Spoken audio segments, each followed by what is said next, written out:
Hey guys, welcome back to the channel. In this tech tutorial video, we're going to reveal to you how you can refresh multiple tabs at once in the Microsoft Edge web browser. So let us dive into this. So guys, navigate to the Edge web browser and open up at least two tabs. I will go with these two example tabs here.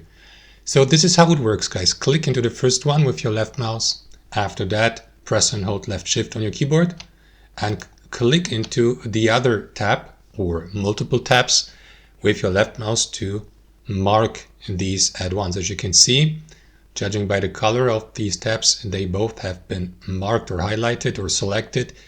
In contrast to the other tabs here, there's still that black background, whereas we have a gray background here, which means both are selected. So now we can refresh both of them.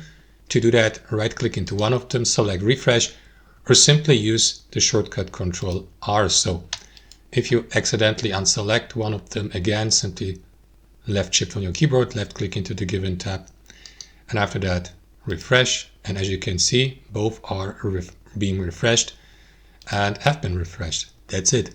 Thanks for watching. Hope you enjoyed it, got something from it, and we catch you later.